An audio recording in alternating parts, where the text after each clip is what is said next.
Olá, meu nome é Beatriz de Lima, do curso de Pedagogia e hoje eu vou falar um pouco sobre a história e o marco da EJA.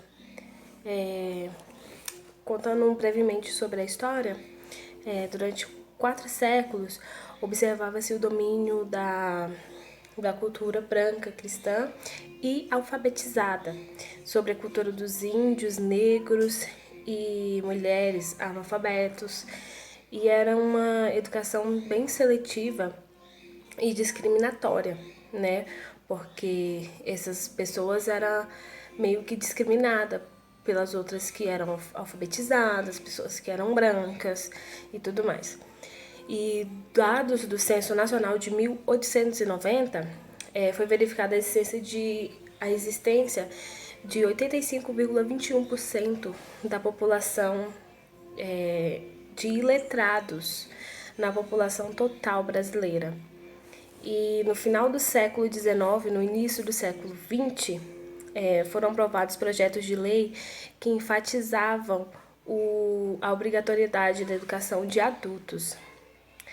E aí, pela Constituição Federal de 1934, foram instituídas no Brasil a obrigatoriedade e gratuidade do ensino primário para todos, que naquela época era bem escassa, né? Tinha muita influência das outras pessoas durante esse tempo em cima dessas outras pessoas, né? Que não eram alfabetizadas, que não tinham a pele branca e dentre outros. Pela Constituição Federal, perdão, na década de 90 foi promulgada a nova lei das diretrizes e bases da educação nacional, a lei de número 9.394/96, na qual a EJA passava a ser considerada uma modalidade da educação básica nas etapas do ensino fundamental e médio, com especificidade própria. Então, aí, depois dessa nova lei foi promulgada a obrigatoriedade, né? Porque antes não era tão obrigatório assim.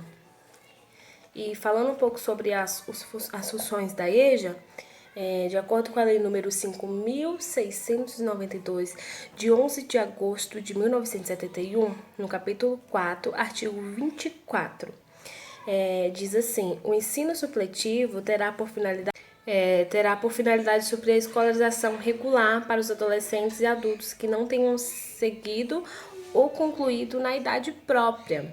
Então, a partir daí foi instituído, né, essa função de alfabetizar os jovens, adultos que não eram alfabetizados ou que não conseguiram fazer até o determinado tempo, que não é para terminar. O ensino supletivo abrangerá desde a iniciação do ensino de ler, escrever e calcular. Os cursos supletivos seriam ministrados em classes ou mediante utilização de rádios à distância, né? Por correspondência e outros meios de comunicação que permitem alcançar o maior número de aluno possível. Então, para suprir essa necessidade, seria basicamente fazer com que esse ensino chegasse a mais pessoas. Os cursos supletivos teriam duração e regime escolar que se ajustassem às suas finalidades próprias, né, a seus alunos, porque tem gente que trabalhava e aí não podia ter certo horário, então teria que se adaptar, né, esse ensino à rotina das pessoas, que hoje em dia é bem mais comum ver esses EJA mais à noite, porque a pessoa trabalha durante o dia e consegue estudar à noite.